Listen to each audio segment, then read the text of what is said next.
What has happened to the countdown music? Why is it so chill? Like, I'm not getting hyped up. I'm not doing my little dance like I usually do. It's just, I feel shook. Shooketh. So welcome to Inside the Rookery. Come in. We are welcoming George from 3 Sales Studio to the stream this week to talk about his Kickstarter, Mappa Mundi. Mappa Mundi? George, you can Mappa correct me. Mappa Mundi, yeah. Yeah, thank you.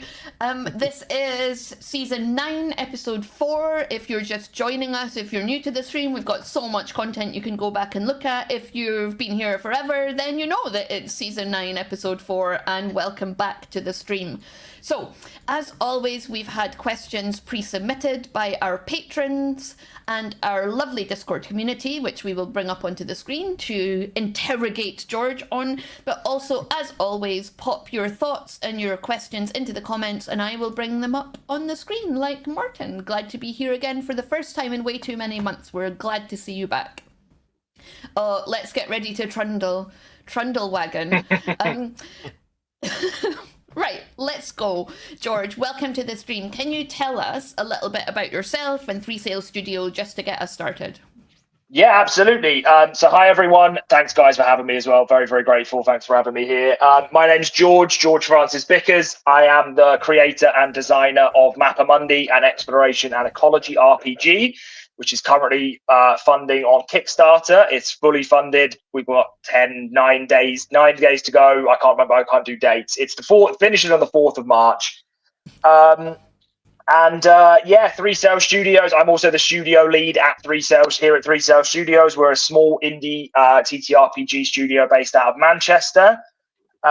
There's 3 of us. There's myself, and then there's Joel Kilpatrick, who is our artist and illustrator, and then there's Jeremy Blum, who is our developer and editor and my co-writer.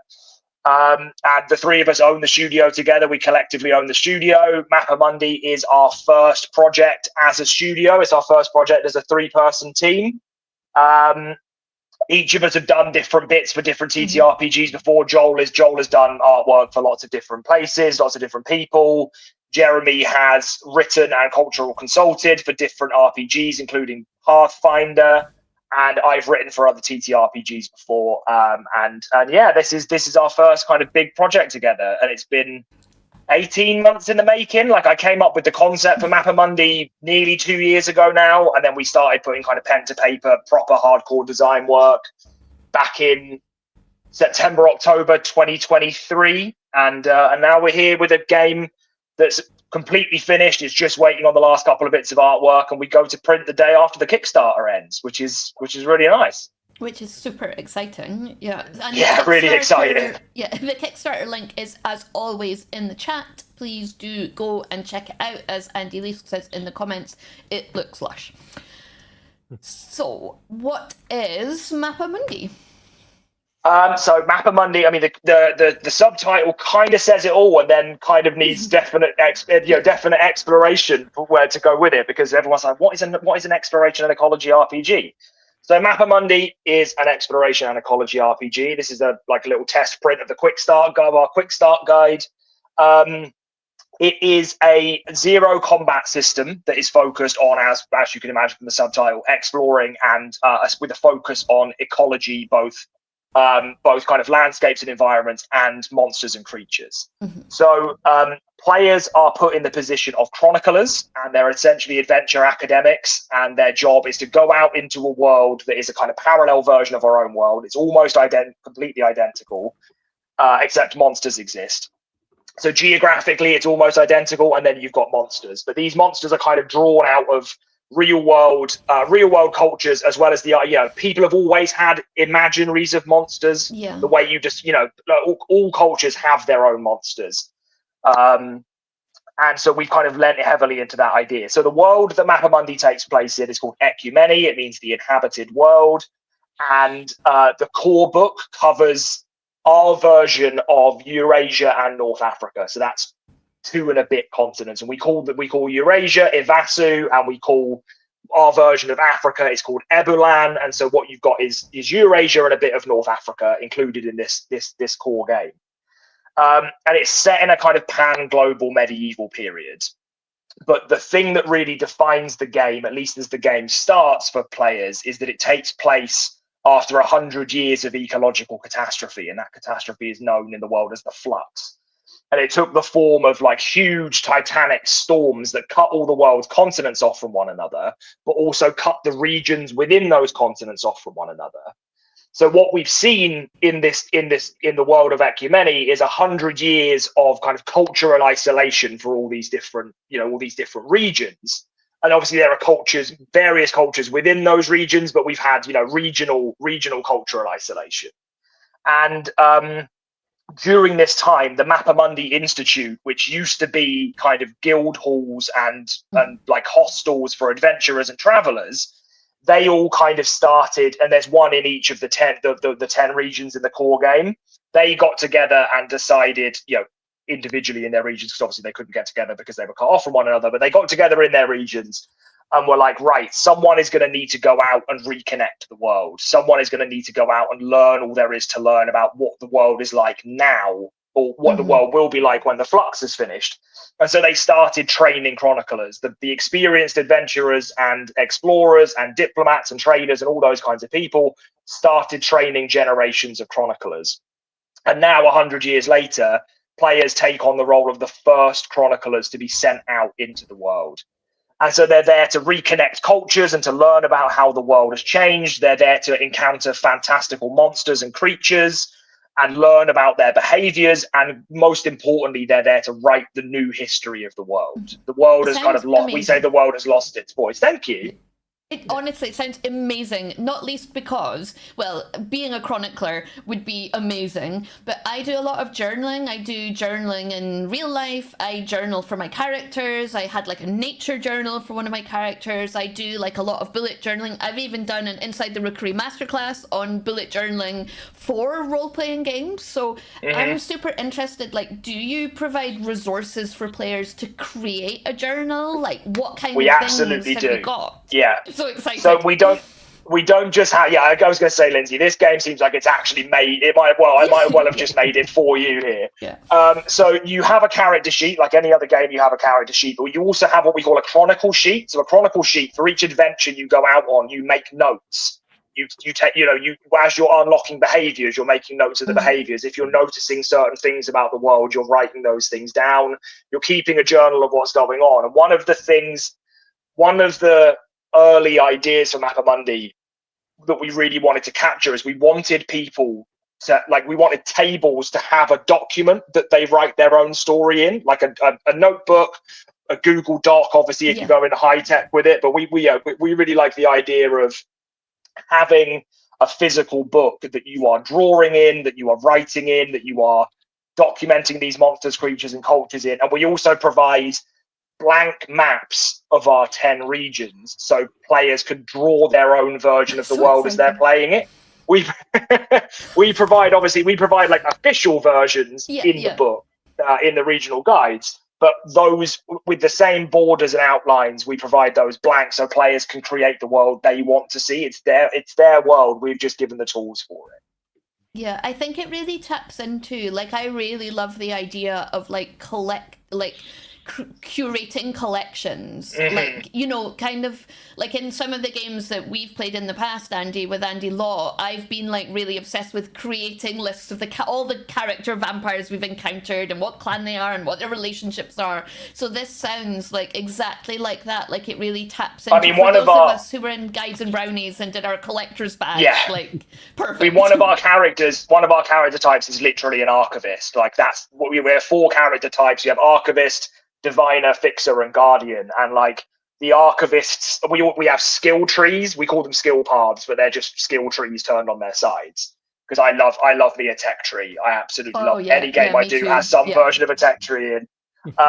So one of the archivist skills is curator. So like, and collector and stuff like this. So Lindsay, I feel like the archivist class has just been absolutely made for you here.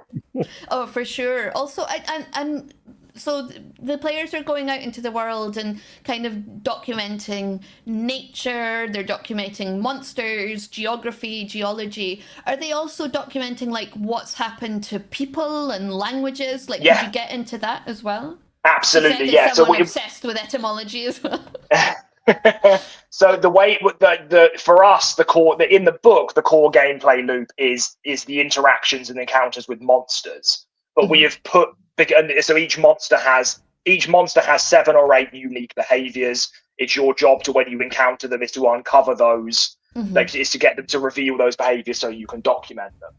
But we have stuffed this book full of so much world building and so much extra material that actually, if you wanted to play the game very easily, you could play this game as you are a folk story collector rather than you're a chronicler who specializes in collecting folk stories and songs and tales rather than encountering monsters.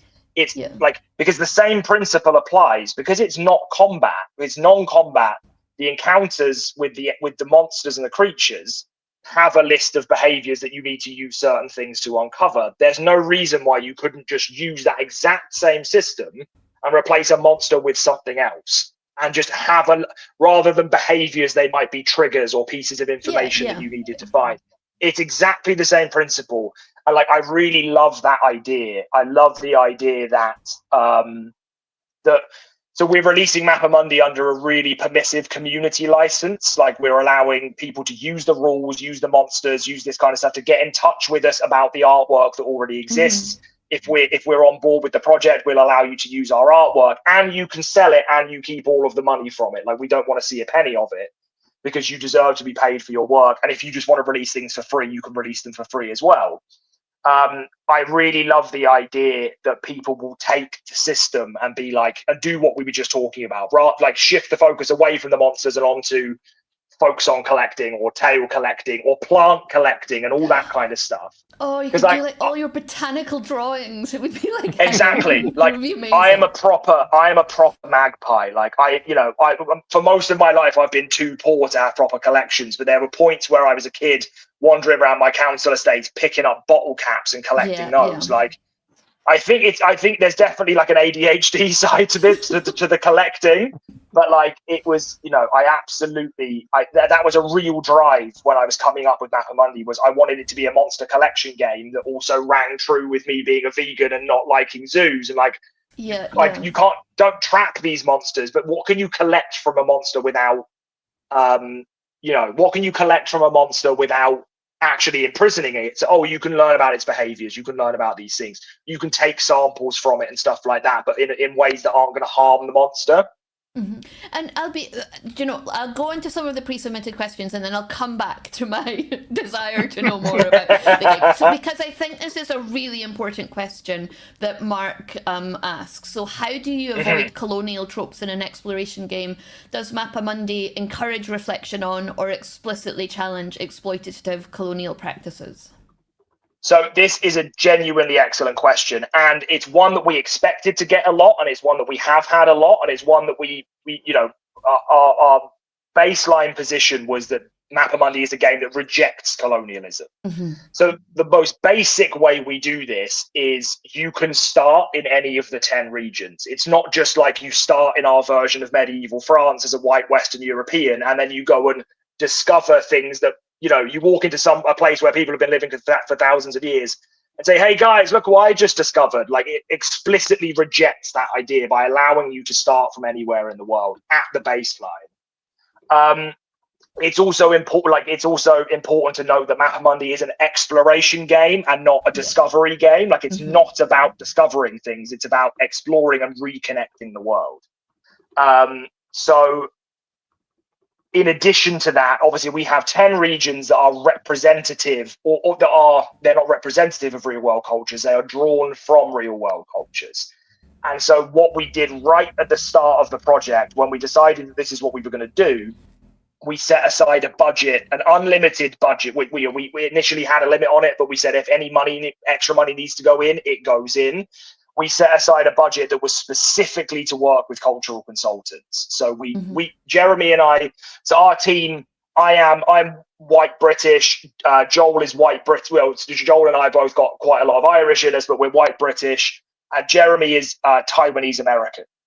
And so Jeremy has done a lot of work as a cultural consultant. It's a process the three of us are all very familiar with, and we were not uncomfortable about it at any point. It's something that we know is absolutely necessary to question your own biases, to make sure you're treating cultures respectfully and accurately and with the requisite amount of sensitivity. And so we worked with a team of cultural consultants. Ideally, what we would have done is Jeremy and I would have come up with the regions and then had people from those regions or with lived experience of those regions do the writing initially. But this was our first project. Everything has come out of my own pocket in terms of funding it. I've been working 3 jobs for like 2 years now to make sure we could get this funded, to get it made. And so we did the second best option, which is to do the writing ourselves, then work very closely with cultural consultants and make sure we were engaging in that iterative process. And it's not enough to just say, oh, a cultural consultant's read it, they said this, but I'm just going to ignore that. It's an active, collaborative process, or it should be, working with cultural consultants. It's not if you're going in to get someone to rubber stamp your work, then that's a colonial position. That's a really problematic position for you to start from. We went into it knowing that changes were going to have to be made. In some of the regions, more changes need to be made than in others. In others, people were like, actually, yeah, you've pretty much got this. This is really good. In others, it was like, this needs a fundamental rework. And so we made the point to make sure that we were engaging as fully and as early in the process as we could with those cultural consultants, because as we've said, we state very, very clearly in the introduction to the game that this is an anti-colonial. We're not just saying it's not colonialism, it's anti-colonialist. It's not enough to just not be something, you have to be something. And the game encourages people to reflect on and to challenge, as the question asks, colonial practices, because some of our regions were colonial powers once and others were under their colonial rule and are now post-colonial nations. And the game is set at a point where some of the regions and some of the nations within those regions are explicitly dealing with that. So yeah, it's a game that kind of takes a strong position on, it would be, as I said, because it's an exploration game rather than a discovery game, it's already at its core kind of looking against the colonial position. But we did everything we felt we could and we felt that we should to make sure that it was explicitly anti-colonial. There's been a lot of buzz on the Rookery servers and just in general around the game. So we were asked, I think Andy had contacted you, but separate to that, people had asked, like, can you get the guys from Mappa Mundi on? Like, we want to hear from them. That's very nice to hear. Thank you. Sam, Secondhand Samurai, where is your comment?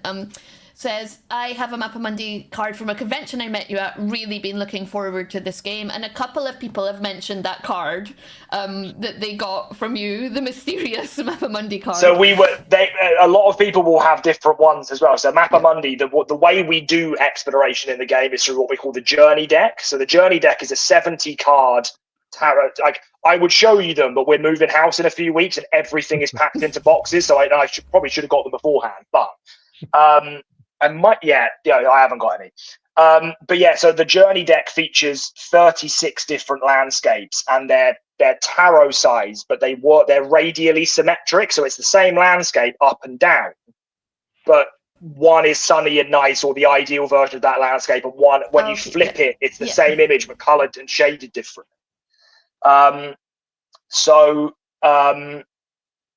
We were giving out those cards at conventions and stuff just as keepsakes for people to keep, and those ones are almost one of a kind. So Benjamin, who also suggested finding the libraries of the world, so reconnecting existing libraries. But Benjamin says, on colonialism, given the role that academia and the sciences have played in colonialism, and I guess, Benjamin, you're thinking of things like using Latin to classify species, like giving species and mountains the names of things that are not at all related to the local area, for example. So bearing that in mind, was any special consideration given to the role of academia in colonialism? Yeah, absolutely. So this is right. So I'm an ex-academic. My PhD's in American studies. It was my thesis was on radical anarchist geography and social movements in the 60s and 70s. We've got a lot of people in our community, as you'd expect from a game like an exploration and ecology game. A lot of people from the sciences have joined our communities, and especially a disproportionate number of people who've done like library and archive studies. And one of our community members, when we were taught, so in the original conception of the game, which exists in the pre-release guide, which we made available for free back in April, in that version of the game, the flux was different to how it is in the final version. In the original version of the game, the flux was actually unmaking things. We called it the Great Unmaking alongside the flux. So it was literally you'd go to a village one year and then you'd come back the next year and it was gone. Like, it wasn't destroyed, it was just gone. And the purpose of the Mappa Mundi Institute was to go out and write and to encounter things and write them down and therefore fix them in place. Like, it was this whole metaphysical thing that if you've written them down, they can't disappear. And one of our community members, well, actually, so prior to one of our community members pointing this out, as we were going through and working on the full version of the book, and I was doing a lot of writing, I was subconsciously rejecting that idea, and I was moving more and more towards the fact that actually what the chroniclers are doing is trying to get an idea of what the world is like at the moment, not fix it in place. And so I'd been doing this work, and Jeremy had started doing this work as he was writing as well. And then one of our community members joined, read the pre-release guide, and was like, look, guys, I love the game. This is a problematic thing in terms of like libraries, museums, archives and stuff. It's the idea of making one version of history and through a white Western lens. And I feel like, as while I can see your intentions are definitely not to do that, this is problematic. And I was like, you're completely right. We've actually already changed it, but thank you for pointing that out. And thank you. She gave us a whole list of sources that we could look into and stuff. So we definitely are conscious of that. So when I say that Mappa Mundi chroniclers are adventure academics, it's a kind of shorthand way of giving you a sense that they're not warriors, right? They're not warriors or bards or priests or whatever. They are normal people who have been trained to do a job in a kind of academic institution, but that's actually about like getting you ready to go out into the wilds and do this job. The Mappa Mundi Institute in the game is kind of there are some people who are more academically minded, and there are some people who are more kind of like, I want to go out into the wilds and go on an adventure minded, and they all rub along together to get the job done, if that makes sense. So in response to boil down my response to Benjamin's question, absolutely, it's something that we considered. I can see in the chat he says that's an excellent answer. You're very welcome, Benjamin. I'm glad that was satisfying. But yeah, it's definitely, we've as much as we can, we've always tried to keep this in mind, because it's about positionality. We have positions as everyone else has positions. So yeah, that's the role. We've tried to make sure as much as we can that we're kind of, again, rejecting, because science and colonialism isn't just about like, it's not just about, you know, naming things after white Western European people, but like scientific racism is a real thing. You know, all of this horrible stuff that was done under the name of science during the colonial period and continues to happen now. So yeah, it's part of that. Part of us being anti-colonialist was also in the academic and scientific context as well. Yeah. I'm curious about. So let me just jump off this one. So Andy has asked previously, like, why did you pick a rules light narrative first system? So I think a lot of that's personal preference. A lot of it's personal preference. So Mappa Mundi, to put it into context, the final Mappa Mundi book is 220 pages long. 6 pages of it are rules, core rules. Wow. 6 pages. That's the player-facing rules, and then the narrator's guide, which isn't really rules. It's just, this is how you can use the system to do all these different things, is another 10 pages. So in a 220-page book, you've got the framing material at either end or whatever, but like, I'd say more than 2/3 of the actual content is world building, story hooks, regional guides, bestiaries, all that kind of stuff. So I it's a weird thing really, because I love strategic tactical games. Like I love crunch, but I don't really love them in my RPGs. I want what I want. So I'd highlight the word system here, right? So I think a system is the marriage of theme and mechanics. Yeah. And so when I describe my design process, I am a theme first, context first designer. So I start right. I'm like, this is what I want to make. This is the idea. This is what it looks like. And then I swing across on the pendulum to mechanics. I was like, right, now I've got to make mechanics that make that theme work, bring that theme to life. And then once I've done that, it swings back to theme and back to mechanics. And eventually that pendulum settles in the middle. And that's where I think the system emerges. And that's a really satisfying moment as a designer when you're like, now I've got, I had a context, I had a theme, and I had mechanics, and now I've got a system. So because Mappa Mundi is about engaging with the world, I don't want the rules, in this context, the system to get in the way of that. I don't want the system to inhibit the spirit of the game and inhabiting that world. And Mappa Mundi is essentially a collaborative world building game. One of the reviews described it as a love letter to world building, which I think is a beautiful phrase, and I was really happy to read. And I'm so glad that comes across. The idea for me is that rules light doesn't mean, if you're making a rules light system, those rules better be fucking tight. They better be tight. They better be robust. They better be able to hold the weight of the game. Yeah. Because every rule better be doing something. Like Andy Law could be here. I feel his spirit in the room with us. Your description of the pendulum swing theme to mechanics, like he's described it not with the pendulum thing, but in that way as well. Like theme first, then mechanics to support the theme. And if they don't support the theme, then why is that mechanic there? Why are they there? Yeah, why is it there? It's absolutely so. Like an example of this.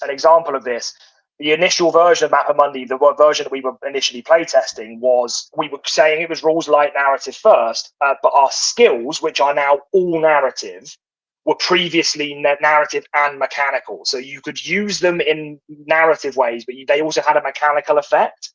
And even as I was designing it, I was like, I don't like this. It doesn't make sense. It doesn't work for the system. It doesn't make sense for the theme. And we playtested it. I playtested it with two groups, one new to TTRPGs and one experienced with TTRPGs, back to back, one night and the next night.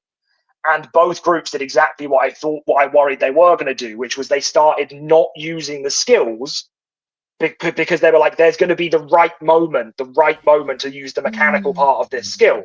And I'm like, I don't run games that way. I'm not building the game around the skills you've got. You need to interpret the skills to make them work. And so now they are just narrative. Each of our skills has a name and a short bit of like in-world flavor text to give you a clue as to what you could do with it. But Mappa Mundi is all about giving agency over to its players. And we do this with various different mechanics. But so the skills are one of them, shaping is another one, which gives like proper world building control over to the players in this collaborative fashion. But yeah, so like I picked it because these are the games I want to play, and I don't want to design a 400-page drop it on your toe and it's going to break your foot crunch system. It's not the game I want to play, so I'm not going to design it. But it's interesting that you said that Andy Law has described it in the same way, because my first ever TTRPG experience was Warhammer Fantasy Roleplay. Like I didn't start on D&D. And so in a way, it doesn't surprise me that Andy and I share perspectives on that. Yeah. Because that is while Mappa Mundi is resolutely not Warhammer Fantasy Roleplay, that kind of approach is like suffused into my designer DNA. So it doesn't surprise me that me and Andy would kind of share that approach. Yeah, for sure. And I think, like, don't get me wrong, like sometimes he'll design or do something in a game that is really crunchy, but that's because it should be in that game. Like, exactly. Not just for the sake of crunch. And I so just on that point, one of my supervisors, when I was doing my undergrad, and it's always stuck with me. So it was when I was writing essays and stuff like this, and he said to me, you should always explain something in the simplest way possible. And I was like, okay. He said, but that doesn't mean that everything is going to be simple. Some things are incredibly complex and require complexity. but that complexity should be as simple as it possibly can. And I feel exactly the same way about mechanics. A rule should be as simple, a mechanic should be as simple as it can possibly be. If you're trying, if you're trying to like write mechanics for spaceship battles, those are necessarily complex. But you don't need to do it in 100 pages. You can do it in 10, right? You have a choice to make there about how easy am I making this on my players, on my GMs. In our case, we call GMs narrators. And like, I want a game that people can pick up and within 10 minutes they can be playing it, because if that happens, they are going to play it again, and then they're going to come back to other games that I design, and they're going to want to play those as well, because they don't have to read 3 massive books. They don't have to buy 3 massive books, first of all. They don't have to read those 3 massive books just to get to the table. And even when they get there, they're like, I'm not even sure I'm doing this right. Like, what's going on? I want a low cognitive load that allows you to inhabit the world that you are building, that we've just built the framework for you.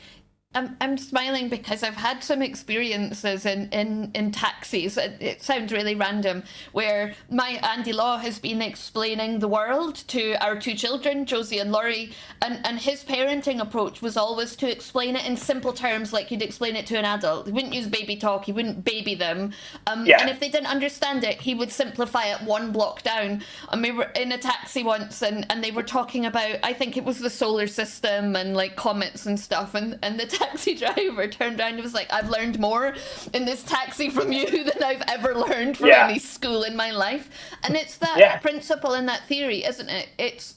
Just because something's complex doesn't mean you can't explain it in simple terms in a way that's engaging. Yeah, one of the things I love to do when I'm trying to get to grips with a new concept, I like to go to websites that are tailored for kids to get a sense of it. So if I need to find, I don't know, if I needed to find out about the solar system, while I would be going, I've got a PhD, I'm pretty capable of doing my own research. But one of the ways, I'll give you an example. I wrote an essay once. This is so pretentious and wanky, but I loved it. I wrote an essay on Thomas Pynchon and thermodynamics, and I fucking loved it, every minute of it. One of the best things I've ever written. And because we're getting ready to move house, my partner's been going through, we've been packing stuff up, and she found these master's essays that I wrote. And I reread it and I was like, this was pretty fucking good, this. And then I was like, oh, now I've got a new game idea, but I need to learn more about entropy. I've forgotten what I learned before. So I went to a kid's website to explain entropy to me. And I was like, oh, now I remember how it works. I had that the wrong way around. I remember how it works now. And like, I think it's just such, like, if you approach your life, if you approach every part of your life by saying, I just want to make this as simple as I possibly can, it's not anti-complexity. It's just, this is the level of simple, this is the level of complex it needs to be. And if you do that in your games, if you do that in your teaching, if you do that in your interactions with people, everyone's going to get more out of it. Everyone's going to feel much more comfortable, I think.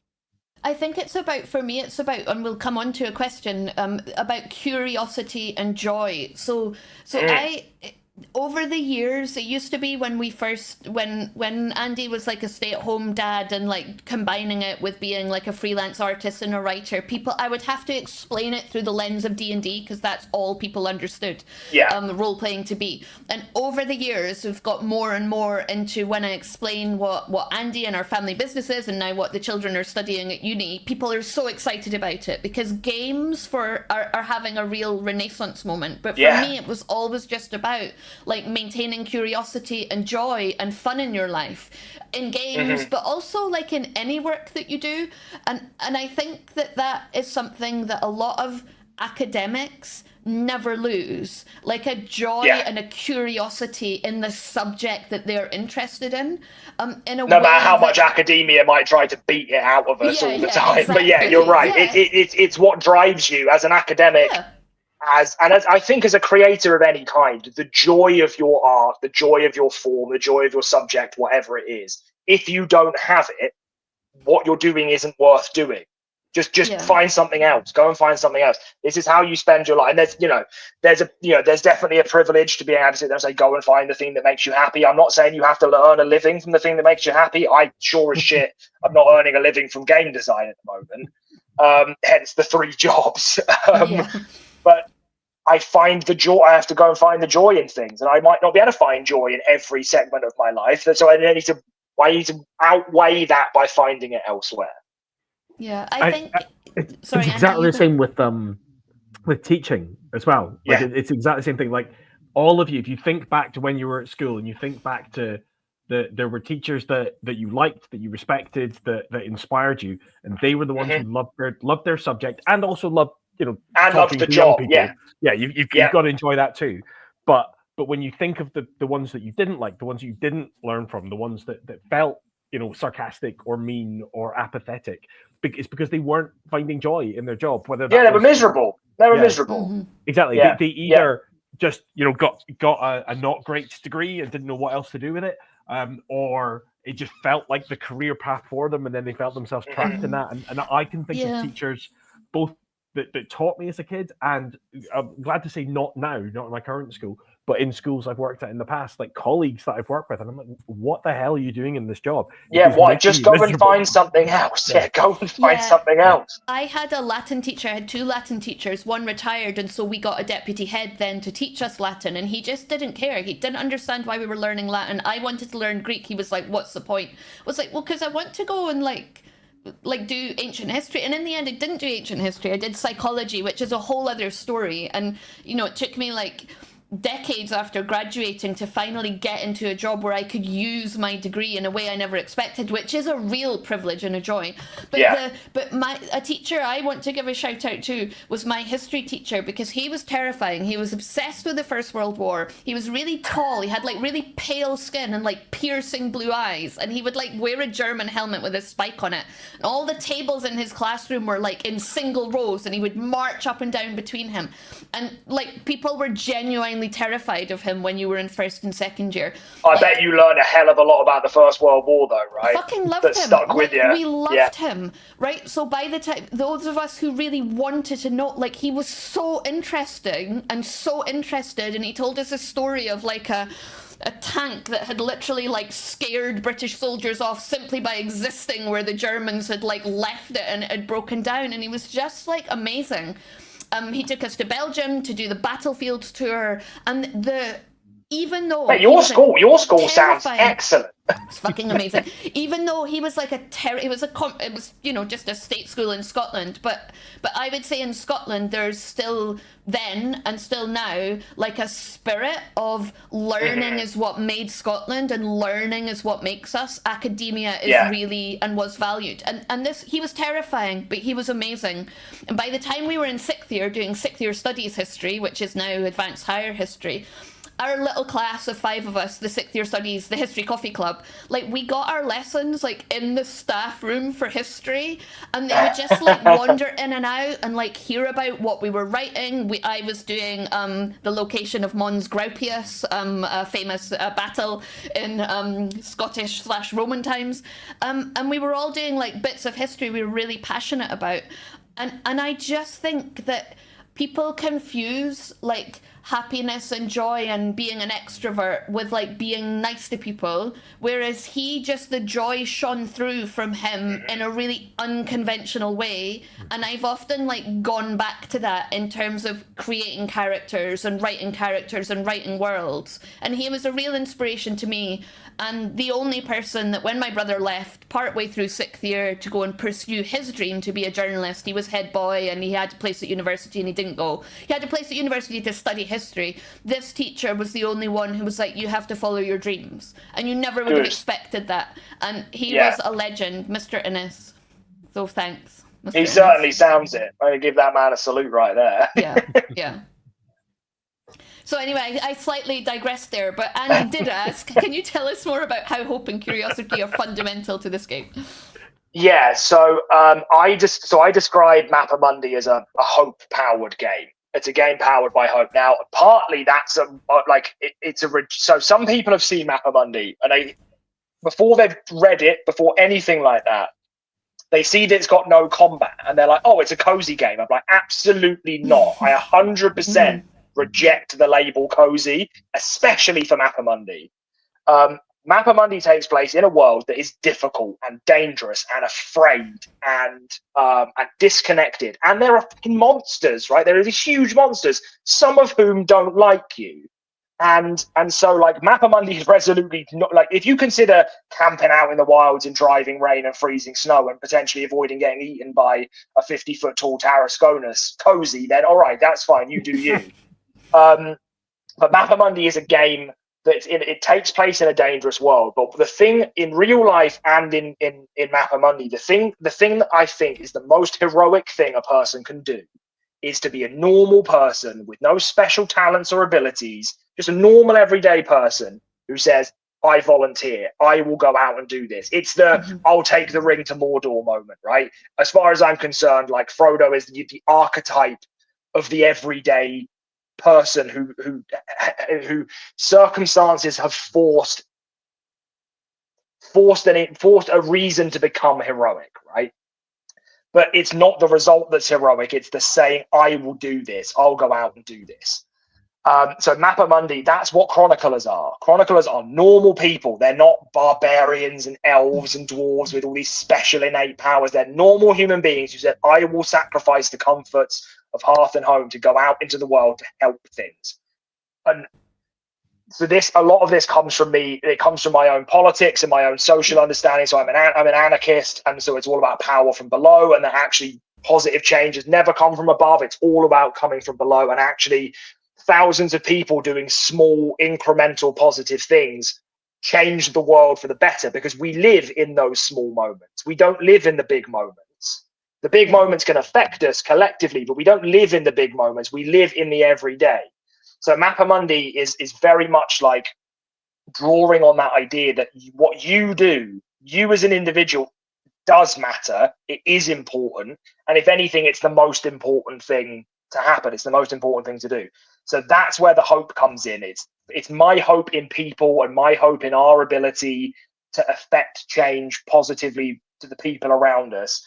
And it's the hope that I want people who play the game to be like inspired by. I think I can actually do this, that I can do things, despite continuously being told by the powers that be that you can't do anything. They wouldn't keep telling you were powerless if you actually were. They wouldn't waste their breath on it. And in terms of curiosity, again, it comes back to that idea of passion and knowledge and understanding. We say, like the kind of tagline for the game is leave your sword at home. A sharp mind and a curious spirit are the only weapons you'll need, which I was really proud of. I was quite proud when I wrote that. It's lovely. That is a good one. And yeah, the curiosity is like, you are going to get the most out of this game if you are curious about the world around you. The world is, the way that we've been describing it is that the Mappa Mundi rules, the book, fills a cup a quarter of the way, and we want you to go out there and fill the rest up yourself in whatever way you want to. So the idea of using curiosity as a driving force to go out and play this game is, here is a world that is waiting for you to learn about it, and in terms of the game, waiting for you to help define it. You should be curious. Curiosity is beautiful and wonderful. Hope is exactly the same. And I say they're beautiful and wonderful. Hope is like a scrabbling rat. It survives in the darkest and worst of places. And curiosity is the thing that gets you out of bed. It's the thing that keeps you going. It's the thing that drives any action that you take. And combining hope and curiosity for me in the form of a game is that's how it's fundamental, right? Because it's encouraging. It's taking action. Action is the thing that I want this game to feel like. Yeah, I think, like, if you think of Pandora's box, and like she opened the box and loads of bad stuff came out, and like hope came out last. It's and the last thing, yeah. Did hope come out last because it's a great thing to have, or did hope come out last because you really don't want hope because it's what keeps you going? But actually, the first thing that she did was have curiosity to open the box. So, like, curiosity and hope are like the bookends of Pandora's box for me. Yeah, I couldn't agree more. Yeah, I was going to ask earlier, but you have kind of answered it, and that is, it doesn't sound like a cozy game. But combat and conflict are often what drive the dramatic tension in TTRPGs. So what does drive the dramatic tension? It sounds to me a little bit like it'll be the environment itself, that the world itself, nature is hostile, but like, can you go into that a bit more? with all due respect, I would push back against push back against your definition somewhat. So you're right that combat and conflict normally drive dramatic tension in TTRPGs. Don't dispute that at all. What I dispute is the fact that combat is the only, by implication there, you're suggesting that combat is the only form of conflict, which it isn't. In fact, I would argue it's the most boring form of conflict because it resolves like that. You win or you lose, tension gone, resolved. So when we were showing this off at UK Games Expo, May, June last year, people would come up to us, and some people, when we told them there was no combat, people would be like, "Oh, well, where's the jeopardy?" And I was like, "I'm sorry, but you have mistaken you having a sword you've mistaken you being a source of jeopardy for jeopardy in general, right?" Like I said, this is a world that is huge storms have torn it apart, right? There's monsters walking around who could, at the blink of an eye, back you off and kill you. There's other monsters who are very happy to see you or don't care that you're there. But this is a game, and this is a world where people have become isolated and afraid. They haven't been able to travel. The world has become threatening to them, even if it's a world that they love. This game is suffused with conflict and tension, but they are what they are, and it's also suffused with people who want to hurt you. The only difference is you have sworn an oath to do no harm. No one else has.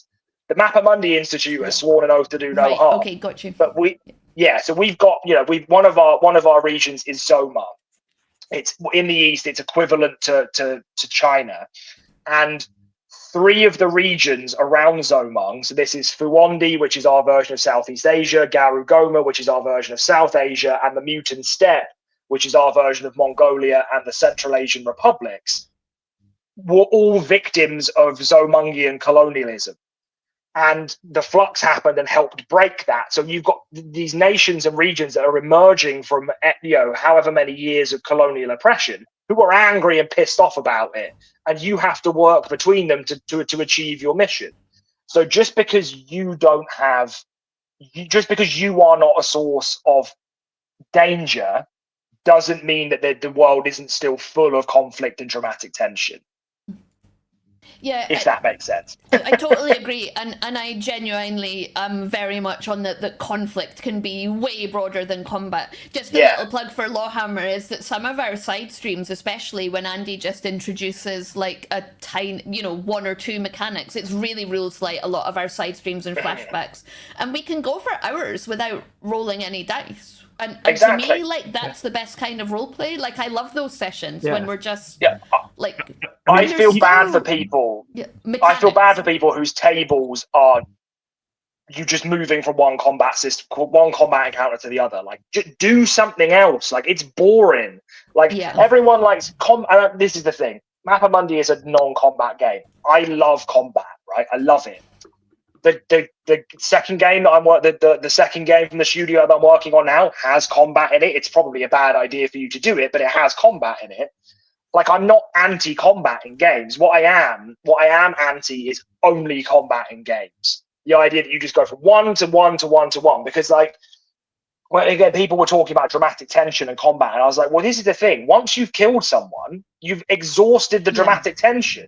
If that person or that thing is still alive, you can have an actual dramatic arc that doesn't just result. It's not always the same end point, which is I hit you with my sword and you die. Well, that's it. So it's all over and done with now. Oh, now I have to invent a new big bad, and we'll just do the same thing to them as well. Like, it's just boring.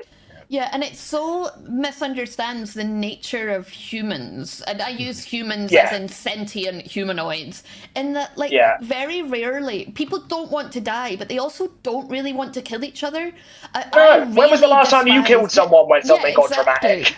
Exactly. And I even object to, like, American television, because I feel a lot of American media really goes hard into anger and shouting and aggression really quickly in a way that people just don't do, in a way that normalizes that as a normal behavior, and it's just not.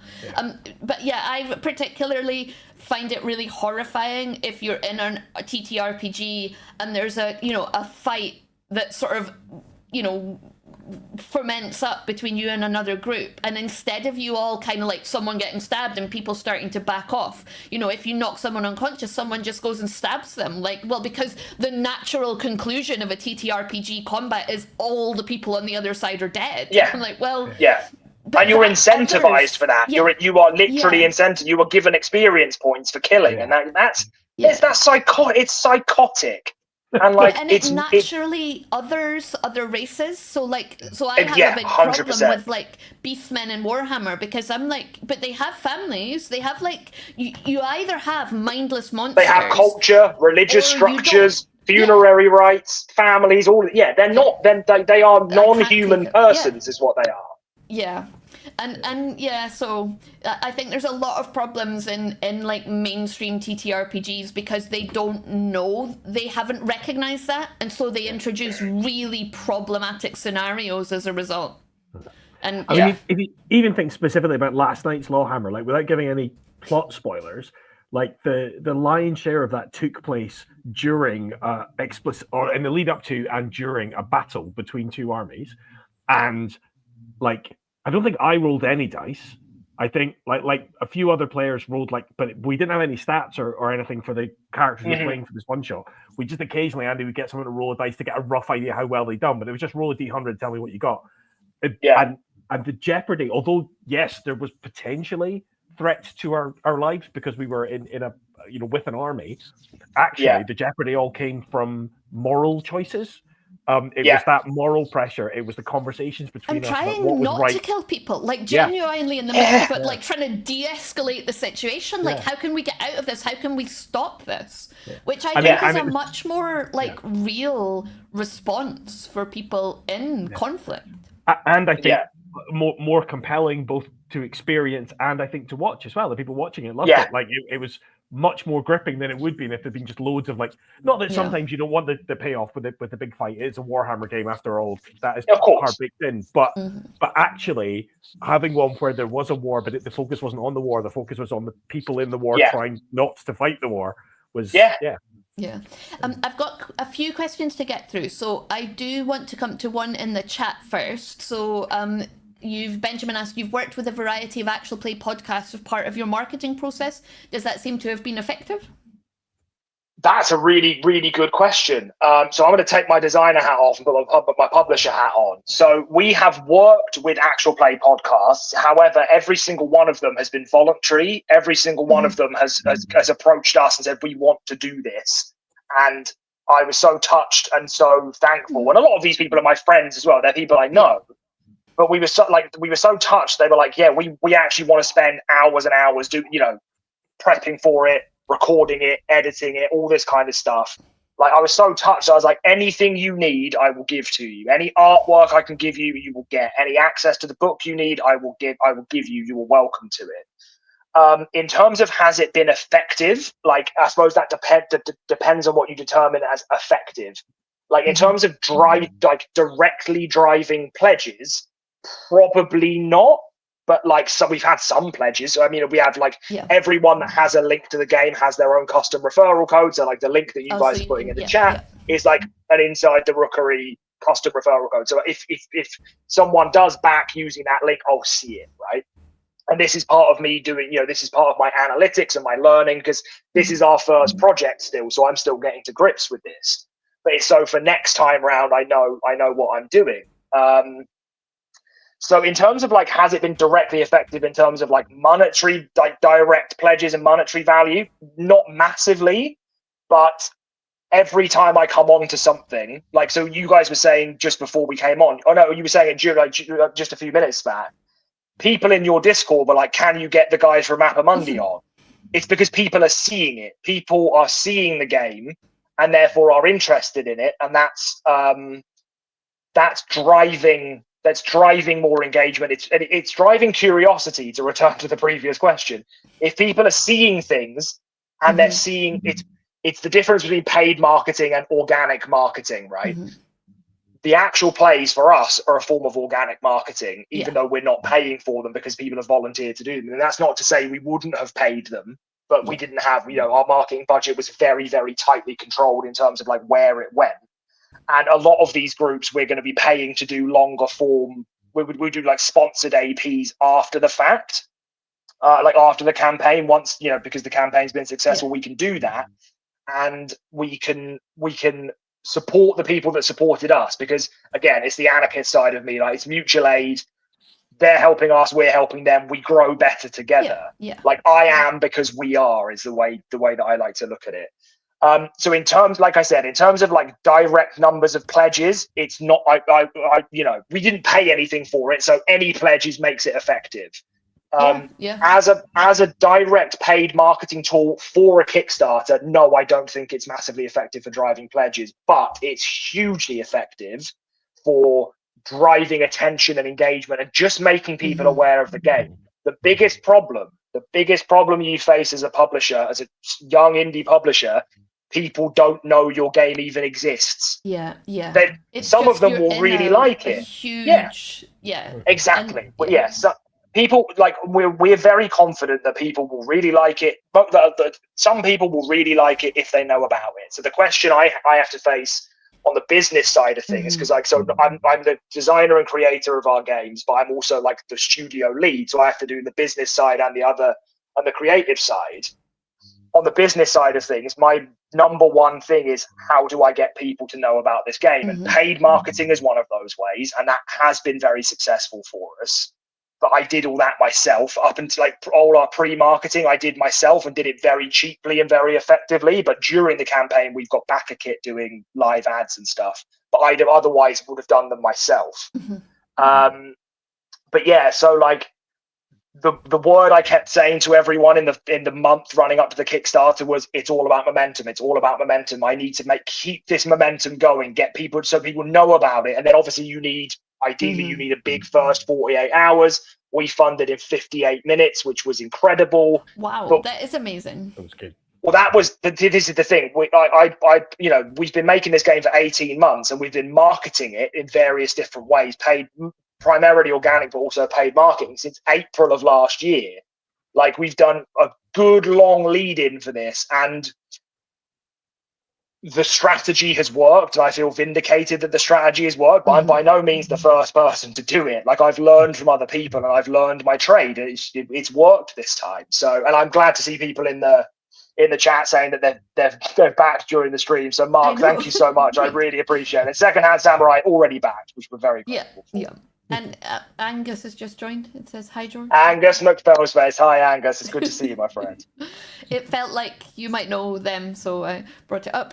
So we've got a few questions. We don't have long left, but I do want to just touch on this. So John Pick had asked a question about how hard should the RPG industry be looking at itself environmentally. Seems that many companies currently go down the route of plastic gimmicks and dubious supply chains. And I feel like that's like a sister question to Martine's question about why have you chosen to follow the route of social impact in gaming? Because if people look at the Kickstarter, they'll see that some of the unlock, what's the word? Stretch goals. Stretch goals, thank you, are social impact rather than like plastic tat. Yeah, I mean, yeah. So like this is huge for us. So for the original question, how hard should the RPG industry be looking at itself environmentally? I mean, we are like, the RPG industry is a tiny fraction of global emissions and global climate impact. However, just because we're a tiny part of it doesn't mean we couldn't be better at it. So what we have chosen to do is we have chosen, if you want to print books, for games, for RPGs, there's 2 or 3 places you can really go for it. You can go to China, very, very cheap. Working conditions have massively improved. There's like an Orientalist, like an unhelpful Orientalist thing, which is like everyone in China is working in sweatshops. Sweatshops exist all over the planet. Things have gotten markedly better in China. And we've had conversations with Chinese manufacturers, plenty of them. The other places you can go are northeastern Europe, so Lithuania and Latvia are particularly big for it, and then we've gone to Turkey for ours because Mappa Mundi is a book and a deck of cards and a box. We needed a printer who could do all 3 in house. Now, when we were looking, I'll be in touch to find out. That's fine. I'll link you up. I'll sort you out, mate. I'll sort you out. So when we were, I'll sort you out, mate. It comes out every now and again. My dad's from Essex, if anyone's wondering why I said fellow Essex when I am fully Scottish. So we spoke to partners, we spoke to recommended printers in Northern Europe, and they were all great, absolutely excellent. If I was just printing a book, I'd have probably gone with them, but they couldn't do all three in-house. So we'd also spoken to this company in Turkey, who we're very, very happy with. They're absolutely excellent. And so what we're doing is we are manufacturing as locally as we can. We are doing sea freight and road freight rather than air freight. So we have our books are being fulfilled from in the US and in the UK. So the books that are coming from Turkey to the UK are coming by road, not by plane. So that cuts down on the emissions that each book puts out. The ones going to the States are going by boat and then by road when they hit the port in the US. Again, reducing because you're splitting that, sea freight is so huge. Sea freight is terrible environmentally, but in terms of per product, there's so much of it that it's ameliorated per product. So again, there's no perfect solution to this. And then in terms of so we made a very, very, and I led this, and Jeremy and Joel were very much like, I'm not sure this is the right thing we should be doing. I think we should be doing traditional stretch goals. And I was like, no, I'm not doing them. I drew a line, put my foot down, and said, we're not doing stretch goals. All of the content, the book is already on 120 GSM recycled paper with vegan inks. Those are other choices, water-based inks, recycled paper, or FSC certified paper. It's not actually recycled. You know what I mean? All the content is already there. All of it. So we're not doing we've not written content and be we were already planning on putting in the book and then saying, oh, if you give us this much money, we'll give you this. I don't play by those rules. You get the best version of the game right up front. So what we're doing instead, and I also think I understand why people do stretch goals. It's part of the crowdfunding ecosystem. I completely understand it. And we are not the first people not to do stretch goals. Like Chris McDowell from Bastion Land, Into the Odd, Mythic Bastion Land, very good friend of mine, lives here in Manchester as well. We're part of a TTRPG group together. He for Mythic Bastion Land did no stretch goals. He's like, I'm giving you the best version of the book straight up. You just get it. That's what it is. So I saw that and was inspired by it. And I was like, we can do that as well. And then I took it one step further and was like, right, we are going to do stretch goals, but they're social impact stretch goals.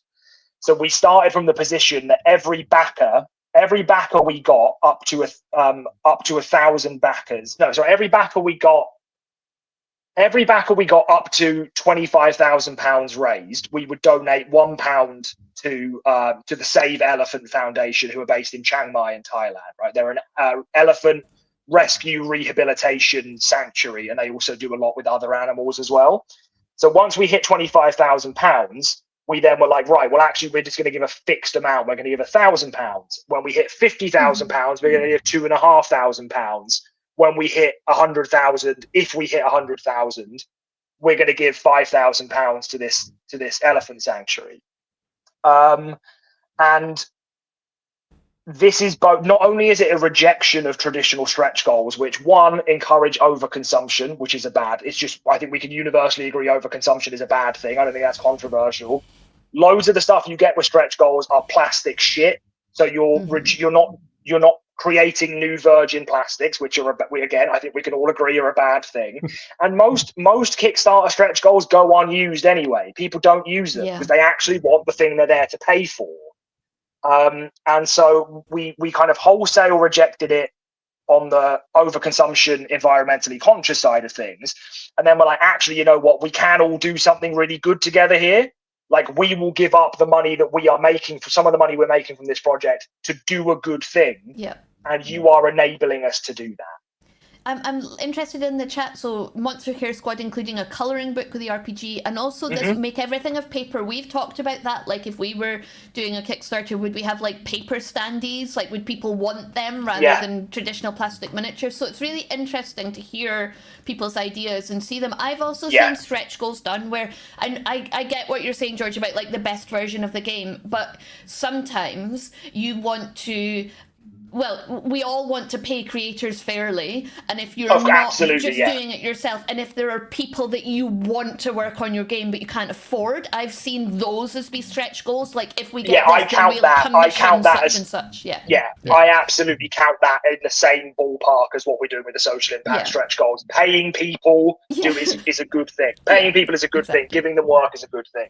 As long as it's not just giving away loads of shit, then that's good. In our house, we call it those editions, the special editions, the limited editions, all the tat editions, because all the tat, all the tat. It's just you know. I mean, I've got an embarrassing pile of unopened tat stretch goals in there. Yeah, well, that's it. Like, there's how much, think about how much plastic is in there and how much extra like every bit of weight you add to a package means more fuel is being used. Not only is it costing people more money to ship, but like more fuel is being used. Like, there's but I forget who it was that actually asked the question about. It was John who asked the question about, like, should the TTRPG industry look harder on itself? There's a really, really good resource out there called the Green Games Guide, and it's primarily aimed at board games. But I think it's also a really useful thing for RPG creators to look at as well. You just literally go to Google, type in Green Games Guide. Really it's really, really, really useful.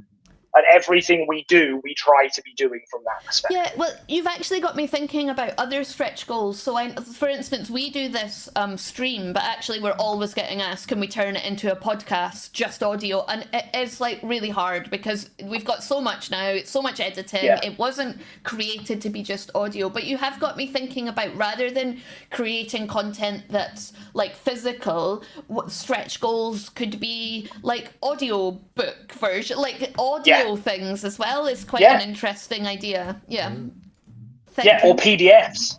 Exactly. Everything being wrapped in plastic, then put in boxes, also wrapped in plastic.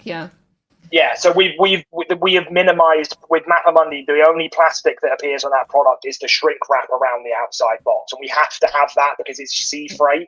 So in case there's any water ingress into the container, there has to be. But the cartons aren't plastic wrapped. It's just the physical game itself, and that is biodegradable plastic as well. So we've got a couple more. Do you still have time? Can we keep you for a little bit Yeah, longer? no, absolutely. You keep me as long as you want, guys. Thank you. It's just that because the patrons pre-submitted the questions, I do want to get through a couple. So Soros has Can I just briefly interject? You mentioned Chris from Bastionland.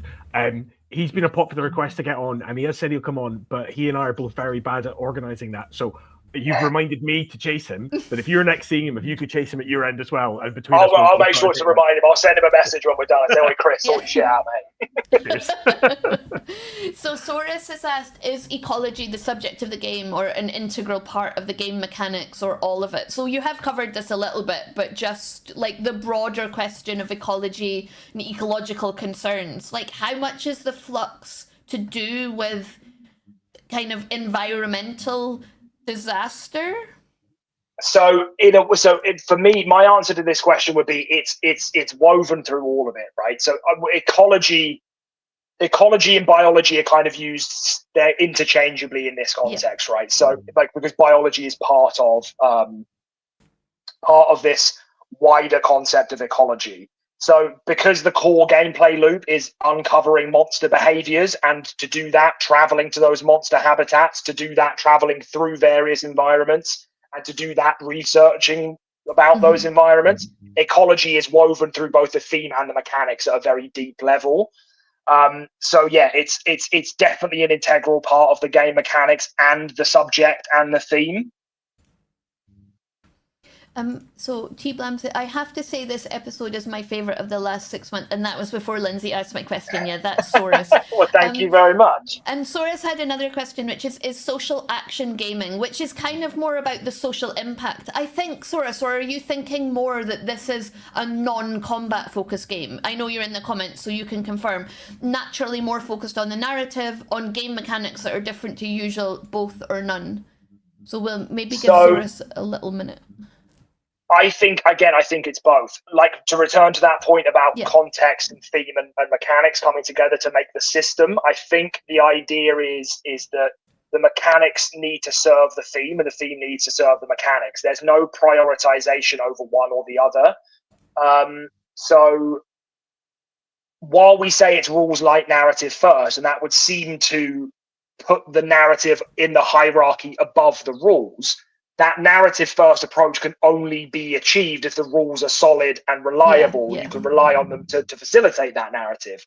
So in terms of like, so maybe if we change the word action to activism, like is a socially activist game, which Mappa Mundi kind of is and isn't. So Mappa Mundi, we say right at the start, Mappa Mundi is a game that with beliefs, and it wears those beliefs very, very clearly. But it's not a game that is forcing you to adopt its beliefs. You don't have to become like me. You don't have to become some queer vegan anarchist to enjoy and play Mappa Mundi. Maybe it would help. I don't know. But like it's a game, fundamentally a game that has an activist core to it has to be a good game. It just, because all these games, it's useless if it's not a good game, right? Because otherwise no one's going to play it. And then your message, your grand political statement, if you're trying to make one, is useless because no one's going to play it. So games with a social conscience, with a social perspective, with a political perspective, need to be good games first. And so what we try to do with Mappa Mundi, in terms of that, like, are the game mechanics different to the usual? I mean, if you consider that most TTRPGs, if not being combat centric, have combat in them, we've had to design a system that is fun and engaging and dramatic without relying on combat as a crutch to do that, right? So we've had to come up with mechanics that are different to usual. But you know, we're not the first people to do this. Monster Care Squad got brought up in the comments. Monster Care Squad, I came up with the idea for Mappa Mundi before I knew what Monster Care Squad was. And when I found it, I was like, oh shit, someone's already done this. And then I read it and I was like, oh, we're in different spaces. But like, there are plenty of games out there that we're in the same, you know, again, it's suffused in our DNA. You've made me think there, we've talked a little bit about diversity, equity and inclusion, and the thing that people don't understand about that, especially in the corporate world and in the workplace, is you have to be a good candidate first. And you're giving, and it's about breaking down barriers that the best candidates have had barriers up. You know, you talked about yourself being like white British, and so that gave you a certain amount of privilege, but you also talked about growing up on a council estate, and in a way, you know, that is a different kind of socio-economic diversity, right? I had this in a really barriers in your way. So I had this in a really, really acute way. So like I grew up in council estates, single parent household. I'm the eldest of 5 kids, free school dinners. Like there was no, when I say there was no money, there was no money. Like, I used to pass out in school because I hadn't eaten, that kind of stuff. Right. Like, and then when I was 21, I got accepted to Cambridge. I went and did my undergraduate at Cambridge, one of the mature colleges, and that environment was fucking mental. Like, it's 45 minutes away from where I grew up, and it might as well be the other side of the universe, right? So like, I was a scholarship kid, access kid, all that kind of stuff, right? I wasn't a kid, I was 21. You know what I mean? I was still a kid. Everyone's a kid at 21 still. But there were younger people there. There were 18-year-olds there as well. And like, I met my partner there. We've been together 13 years next month, which is lovely. And after we finished our degrees and we were waiting to go and we went off and did our MA degrees, and then we came back to Cambridge because it was the one place we had in common, and we lived there for a year while we were waiting to start PhDs. And she was working for one of the colleges in like access and admissions, and she found the statistics. She's like, do you know how many people on free school meals get in here? And I was like, no, what is it? She's like, it's 0.7%. Yeah. And I was like, it was amazing. It was absolutely amazing. But also that environment was incredibly hostile. Like, it was really, really hostile. But because I grew up scrapping on council estates, I'm now diagnosed ADHD, but we had no idea. That was only last year. We had no idea about this at the time. Like, when someone tells me I can't do something, I'm like, my definition is fuck you. I'll show you what I can do. And everyone told me I couldn't do it. They told me I couldn't do that, and I couldn't do this, and I couldn't do that, and I couldn't do that. And I was like, you know what, go fuck yourself. I'm going to go and do this. I hope I'm allowed to swear on this, by the way, because I've really been letting it go. This is a grown-ass stream for grown-ass adults. You're allowed to swear. Good, all right, that's fine. But yeah, so like my I was just going to ask you a quick follow-up. If we want to get you back on in the future, do we have to tell you can't come back on then? Is that Yeah, tell me you can't come back on. I'm going to come and hijack the fucking stream.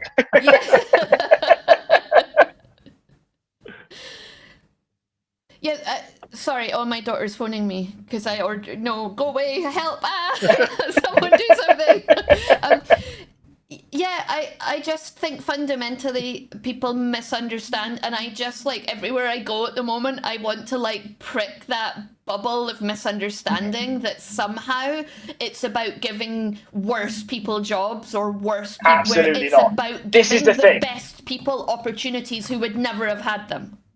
If you've got two, so like I like an example of this with people I met at Cambridge, right? So I went to a school that doesn't exist anymore. It literally, they closed it and flattened it and built a new school next door and changed the name, right? It doesn't exist. When I was there, it had its own police officer, like full-time police officer on the school premises. The A-star to C GCSE pass rate was like 30%. The national average was much higher than that. Like, if I am going for a job, or if I'm trying to get into Cambridge, and then a kid who went to Eton, his parents earn, $500,000 a year, he went to Eton. If we've got both the exact same entry scores, I am the better candidate, right? Because I achieved that with none of the advantage. Mm-hmm. And so, in terms of my position on access and accessibility and equity and inclusion is always like, I have a good amount of privilege, right? I am white, I am British, I am queer, but I'm kind of straight passing. Mm-hmm. And that gives me a huge amount of privilege. There are things that they don't take that privilege away, but there are ways in which I am not privileged or less privileged or underprivileged or whatever.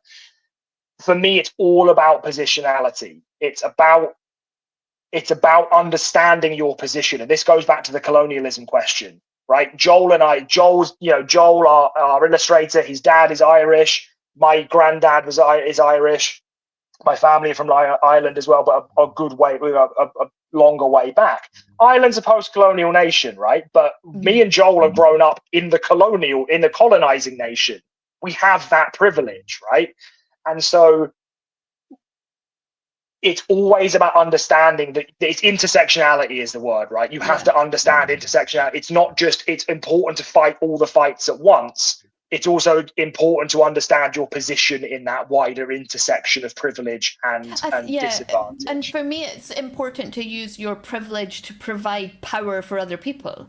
So absolutely. So I've been quite lucky, like I've got privileges like you. I'm white, I'm British, I'm straight passing. And so I've been able to, lead a women's network, but speak more broadly on behalf of other people whose voices haven't been heard, who traditionally haven't been heard. And the idea is that you create spaces for those people to have their voice, right? Yeah. And I think that's really important for us as creators to do. As you say, like when you're a creator starting out, like do you know what, if I was a billionaire, I would have given, and I'd asked for the plan to solve world hunger, I would have fucking given the money to solve world hunger. But I'm not a billionaire, sadly for all of you, and so therefore, like, you do what you can with the power and the privilege that you have, and if more billionaires did that, then the world would be a better place. Also, one of the things, sorry Andy, you carry on, mate. I'm just going to say is I think those two things are not unconnected. But you're not a billionaire, but you would have given the money to solve it. I think there is something inherent in being a billionaire that means you are not the kind of person that will use your power for good. And so me and my partner were walking the dog today, and it's one of our local parks. It's one of our favorite places, and my poor partner has had to listen to me for 18 months talking almost every day about I'm worried about the Kickstarter, I'm worried about this, I'm worried about that. And as we were walking, it's the first time we were there since the Kickstarter had launched and funded. And we were about halfway around, and I was like, babes, isn't it nice that like this park where I've talked your ear off about Mappa Mundi and all this stuff, isn't it nice that we're here and it's funded now? She's like, yeah, it's really, really lovely. And I was like, well, I'm now going to start talking to you about the next Kickstarter. And one of the things I was talking to her about is like, we're going to maintain these social impact stretch goals, but the animal focus of the current one, of the Mappa Mundi campaign, doesn't make sense for the next game. So I was like, what is it that we want to do? And one of the few options that we have so far is going to be us giving grants to designers. Whether or not we do this or not yet, obviously, because we are a collective, we have to discuss this as a collective. But I can't see. I think this is probably the one that we're going to go for, is giving grants out of our, like, it's spreading the wealth, it's unlocking the commons, it's literally mutual aid. If people are supporting us to make our project, we can forego some of our own comfort in order to help other people get their games off the ground or get their design careers off the ground. Like, if we can do that, then that's something that we're going to do. It's something that we're already looking into. So yeah. That has been amazing. I guess just one last question for Martine, and that's, what other social impact games would you like to see? And so can you give us like a sneak peek into what might be up next for you? Or is there any like themes that you would, or any, Andy or anyone in the chat would really like to see in a game? Yeah, I mean, I'd love to hear what other people want to see as well. I mean, so we're currently at work. I am currently on active design work on 3 more games in addition to Mappa Mundi. So Jeremy, who has been developer and editor and co-writer on Mappa Mundi, is now Mappa Mundi's producer. So going forward, he's responsible for taking Mappa Mundi forward in whatever ways we choose to do that. I'm still there to do design work and stuff, but Jeremy is like taking responsibility for the product. I hate to refer to it as a product, but it's a product, right? Mm-hmm. He's now responsible for that, while I am focusing design-wise on the next couple of games. The next game, I can't give you the name of it yet, because obviously we want to let Mappa Mundi, for sure, actually come out. But the idea is we are planning on revealing the next game at UK Games Expo, because Mappa Mundi should be in people. If everything goes to plan, Mappa Mundi should already be in people's hands by the time we get to UK Games Expo, which gives us like just less than 3 months to get the game printed and shipped and fulfilled. The next game is currently subtitled An RPG of English Radicalism. Interesting. Do you know? That's really interesting. I'm actually very interested to get the thoughts of Scott's on this as well. Like, would an RPG of English radicalism? Would you buy that? What if I told you it was set in Essex? Well, I would buy it if it was set in Essex. I'd be right there. It's interesting, given last week's chat with Tanya, right? Right? Was it Tanya's chat? No, I don't know if it was Tanya. It was someone talking to us about peasant uprising. It was because it was about the commune in Paris, and it was about we've had a lot of chat recently about. I think the biggest mistake people make when they think about radicalism in the past is that they make the real mistaken assumption that they would have been the radicals. They would have been anti-apartheid. Like, bullshit. You wouldn't have been, because right now, like. So we were talking about the levelers. We were, Mark. Yeah, it wasn't. It was the week before, Tanya. It was the one that was just us when we talked about revolution in RPGs because of Adrian Tchaikovsky's thread. And it was about how could you make an actual a revolution that was actually about affecting social change in the game world. So that is exactly what our next project is. It's set 5 years before the Peasants' Revolt. It starts in Essex, and we will be revealing more. In June, and it's good. Believe me, it is a cracker. It's really good. Well, when you do, make sure to tag us in it, and I will tag Adrian Tchaikovsky, the author, into it, because he will be fascinated by that. Excellent. I'm always happy. I'm always happy to get in front of Adrian Tchaikovsky. I definitely think that Scottish people would buy that, because the biggest problem that we've probably had over the years as a country, English, right? No, it's the English as a whole country, is the lack of radicalism, right? So, and the lack of support for workers across the world. So this is it. I mean, like, I'm a working class boy until I die. 800 years ago, I'd have lived and died in a field. And one of the lines that I've written into this new game is, it is a guarantee that the greatest minds to ever have lived and died in the fields. So it's that kind of game. It's place based. It's kind of open world. It's rules light, but narrative focused, but I'm very, very, very proud of the work that I've been doing on this one. I'm incredibly proud of Mappa Mundi as well. This is a different game, but with the same hope-powered spirit to it. Yeah. that's really something to think about. It loops us right back to that chat about equity. That like we wouldn't have needed it if there wasn't inequality, because the finest minds would have died in the field just for the virtue of where they were born. Yeah. Right. Well, we've kept you so long. We've just like chatted and chatted and chatted. The only leveler is death. Interesting. So yeah, well, thank you so much. Wait, end on a high note, Colonel. End on a high note. Yay! I feel like English folk songs, well, any folk songs are always like a little bit morbid and morose underneath the jolly jingles. So I've been designing this new game to folk music, so it's suffused throughout it. Love it. I do love a bit of folk music. And there's a lovely potential stretch goal for you to get a local folk musician to record like a soundtrack. Exactly. Yeah. That'd be a good one. Cool. Yeah. Right. Well, thank you so much, George. It's been a genuine pleasure. Thank you, guys. I loved every minute of it. And we would love to have you back to talk about once Mappa Mundi's published, or to talk about the next game, or just to have part 2 of this, because we could have gone on, I think, for hours. So thank you so much, George. Thanks, Andy, my co-panelist. Thank you to all our patrons, especially to our Golden Rooks, but we appreciate all our patrons who help us keep these streams gloriously ad-free, except for the ads we choose to make for local independent game studios. So thank you so much for joining me tonight. We'll see you again next week for another Inside the Rookery. Until then, goodbye. Caw-caw, caw-caw, caw-caw. See you soon.